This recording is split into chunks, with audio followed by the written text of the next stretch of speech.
Buenas noches, el día de hoy les vamos a presentar el proyecto de segundo corte. Les vamos a hablar sobre el protocolo experimental y parámetros de diseño que se tuvieron en cuenta.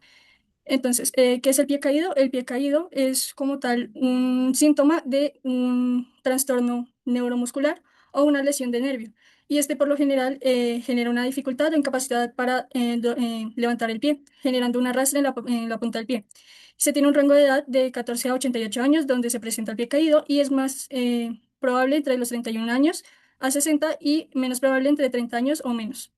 Y el objetivo del estudio es identificar las modificaciones biomecánicas que genera esta patología en la marcha y la viabilidad de realizar un exoesqueleto que pueda asistir durante la marcha para generar mejorías en el paciente. Bueno, para saber el alcance que va a tener este proyecto, tenemos que analizar las estadísticas. Primeramente, a nivel mundial, decimos que alrededor de 2.4 millones a 3.7 millones de personas presentan el pie caído por una ACV. Sin embargo, dentro de todas las patologías de personas que tienen el pie caído, presentamos de 4 a 6 millones de personas alrededor del mundo. Asimismo, a nivel nacional, decimos que en Colombia, por ACV, el pie caído se presenta de 10.000 a 14.200 personas, pero incluyendo todas las patologías, tenemos que posiblemente tenemos entre 30.000 a 60.000 personas en Colombia con el pie caído. Bueno, asimismo vamos a realizar una justificación biomecánica y médica. Primeramente, ya como lo mencionaron, el pie caído es un déficit para realizar la dorsiflexión del tobillo. ¿Qué pasa en la parte médica? Básicamente, en la parte médica, esto se realiza con cuatro pasos para que la marcha se ejecute de manera correcta. Primero es que el cerebro tiene que generar un estímulo de manera correcta y ordenada. Esta señal viaja por la médula espinal y luego sale la señal por la raíz nerviosa, llega al nervio peroneo, donde se activa el tibialis anterior y se genera la marcha. Si uno de estos pasos falla, se genera el pie caído. Y en la parte biomecánica debemos tener en cuenta que durante la fase de balanceo, la marcha primeramente se necesita de 5 a 10 grados de dorsiflexión. ¿Qué es lo que pasa? Cuando hay el pie caído, estos ángulos no se generan de manera correcta, lo que genera que se tenga el pie caído. En cuanto a la definición del problema, tenemos que la condición del pie caído puede modificar los parámetros normales de la marcha.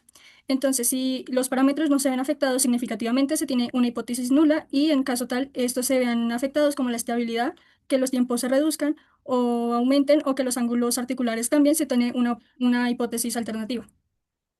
Bueno, también tenemos diferentes variables de respuesta y tipos de datos. Básicamente tenemos tres variables de respuesta y dos tipos de datos. Las variables de respuesta que vamos a estudiar son temporoespaciales, que tienen que ver todo sobre la marcha, longitud de la marcha, ancho de paso, longitud de sacada, tiempo de paso y velocidad de la marcha. Las cinemáticas son relacionadas con la anatomía del paciente, ya que no todas las marchas son iguales. Ángulo de cadera, ángulo de rodilla, dorsiflexión máxima durante la fase de balanceo.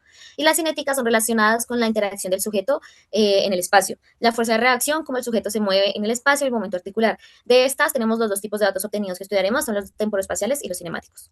En cuanto a lo que es control de variables, tenemos tres parámetros principales, los que son los factores principales, que es el tipo de marcha. Y tenemos que definir cómo van a ser las marchas que se van a estudiar y dependiendo de esto tendremos un análisis. Las constantes, que son las cosas que mantendremos iguales a lo largo de la práctica, y en esta tenemos que sea la misma persona, como se dijo anteriormente, cada persona tiene su marcha y al cambiar la persona tendremos parámetros que no se pueden comparar. La velocidad de la marcha, la superficie del laboratorio, el piso del laboratorio, los sistemas de marcadores, modelos biomecánicos, distancias y el sistema de captura. En cuanto a controles prácticos, tenemos controles de preparación y ambientales que garantizan una buena toma de datos. Para la toma de datos y preparación de equipos, básicamente lo hicimos en 6 pasos. Primeramente, es en el laboratorio mockup, se realizó una calibración del ambiente con del sistema de captura de movimiento, las cámaras infrarrojas y las plataformas de fuerza. Segundamente, con el consentimiento informado del paciente, ropa ajustada, se registraron datos antropométricos y se hicieron la colocación de los marcadores reflectivos según el modelo elegido en este caso. Asimismo, configuramos el exoesqueleto en el software que teníamos. Luego de esto hicimos una toma de datos, se repitió una caminata varias veces de la patología con la patología y sin la patología. Se registraron las variables cinemáticas, variables temporospaciales, fuerzas del suelo y procesamos estos datos en el software. Y luego estos los exportamos, hicimos un análisis estadístico comparando paciente sano con el paciente con la patología. El protocolo utilizado fue el de Risoli, que tiene 30 marcadores y tiene marcadores de calibración y adicionales. Los de calibración son los que están indicados en rojo y nos ayuda a generar el modelo en 3D. Y los adicionales nos ayudan a identificar cuál es el lado izquierdo y derecho del modelo, así se puede generar correctamente. Bueno, en la toma de datos y en la información de adquisición tenemos primeramente el paciente sano, donde se ve hacia el lado izquierdo la caminata normal y cómo se creó el modelo en el laboratorio. Tenemos primero la toma estática inicial, la toma dinámica, repetición de la marcha y toma de datos, luego la extracción y procesamiento de estos. Es que la marcha hace que se arrastre el pie y acá al lado está el modelo con el pie arrastrado efectivamente, ya que no se puede hacer la dorsiflexión. Nosotros lo que hicimos para simular la marcha fue poner con ayuda de unas tijeras en la parte de la planta del pie para que así no se pudiera hacer la dorsiflexión, ya que tenía una resistencia. Y acá como tal presentamos lo que es la marcha normal de este lado y la marcha patológica que subimos a OpenSea. Tuvimos varios errores en la parte de la marcha normal, ya que la mitad de los datos se dañaron y tuvimos que arreglarlos por parte de la IA. Como tal no se arregló totalmente, pero se tuvo un avance a diferencia de lo que teníamos en un inicio. Problemas presentados, asimismo como lo dijeron anteriormente, tuvimos un problema con el procesamiento de los datos. Básicamente tenemos limitaciones técnicas, que es la pérdida de marcadores, mala calibración del espacio y pérdida de algunos datos. A nosotros nos tocó calibrar el espacio 2 veces debido a que no pudimos hacer la calibración correctamente. Problemas humanos, la diferencia en la marcha y posibles errores de colocación de los marcadores.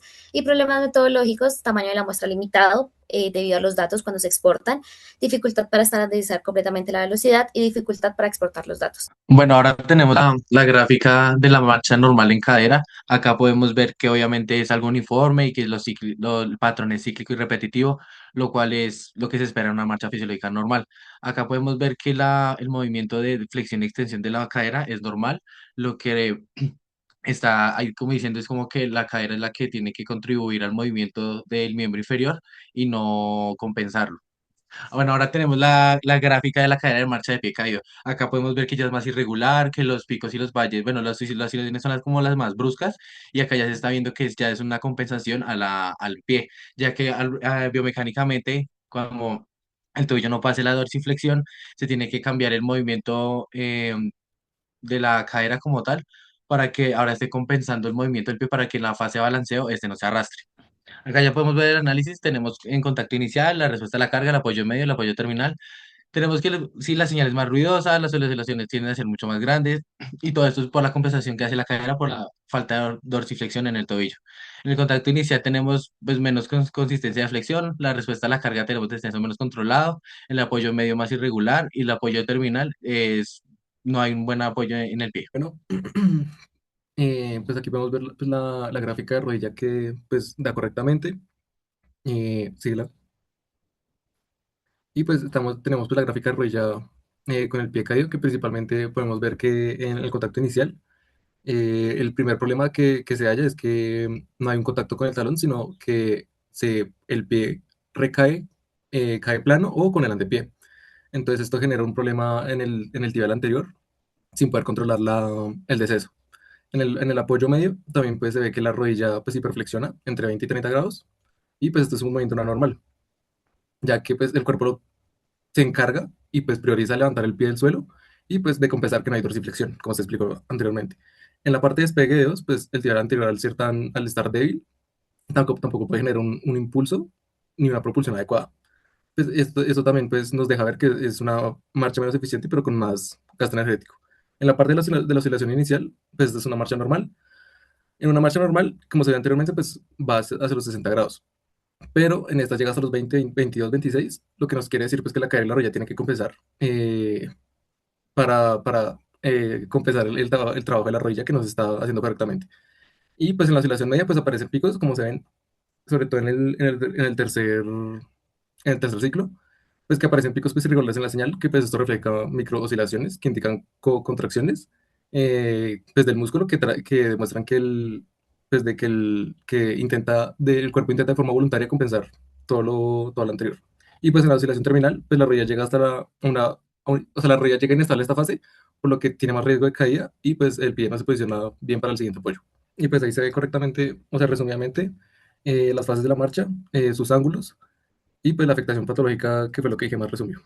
En esta gráfica se puede observar un patrón cíclico estable en el tobillo, donde podemos ver que en la dorsiflexión hay aproximadamente una dorsiflexión de 10 a 13 grados. También vemos un apoyo medio de 13 grados a 16 grados y pues ahí vemos que hay una plantiflexión negativa, que es lo que se esperaría en un paciente con una marcha normal.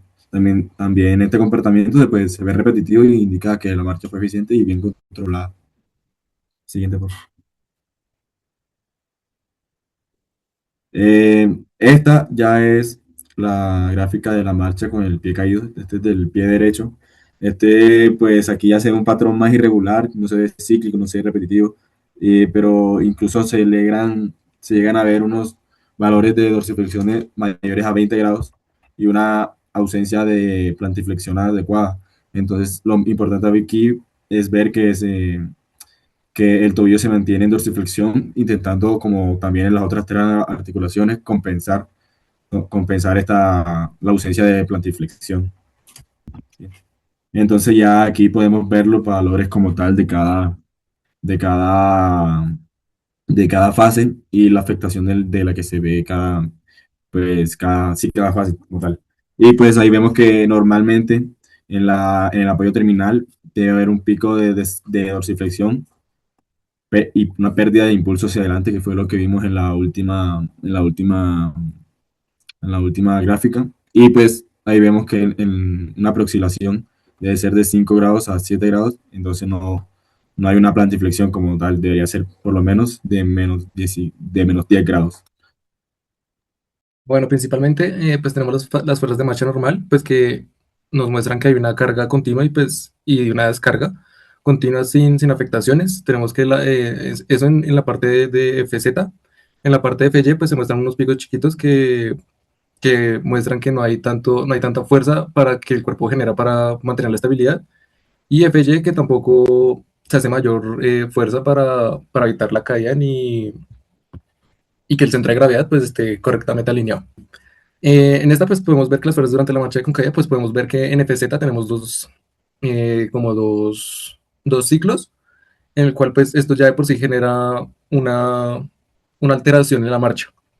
O sea, la generación de estos dos ciclos pues genera intermitencias que nos quieren decir que que el pie está cargando y descargando durante pequeños periodos de tiempo, lo cual hace que se genere más desgaste físico y pues más tensión en los músculos.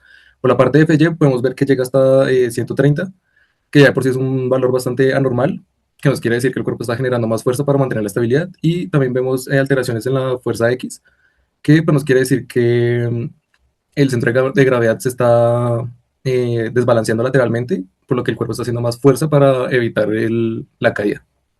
Y pues en la siguiente diapositiva pues se explica mejor en qué rangos y más específicamente lo que diferencia la fuerza de marcha normal con la de pie caído.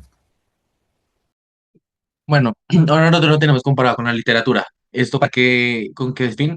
Esto es para como demostrar que dentro del laboratorio se tomaron bien los controles y las medidas para esto. ¿Qué pasa? Nosotros tenemos una flexión, una extensión y un arco de movimiento, eh, pues bastante aproximados al rango de lo que está en la literatura sobre el pie caído. Por ejemplo, en la flexión tenemos el paciente entre 25 y lo normal está en 30 y 40, entonces tenemos una curva mucho más por debajo. En la extensión tenemos lo mismo, pero en el arco de movimiento, como podemos ver, es algo que se asemeja. ¿Eso qué quiere decir? Que básicamente el problema no solo está en la cantidad total del movimiento, sino en la calidad del patrón. La señal sería menos estable, más variable y parece asociada a las compensaciones, como les estaba explicando antes. La cara tiene que dar una contribución más no una compensación al déficit del pie caído. Bueno, después está la gráfica que debe dar la gráfica de rodilla en la literatura. Pues principalmente lo primero que llama la atención es que en la fase de balanceo, esta, pues esta segunda mitad de la gráfica, es una marcha normal.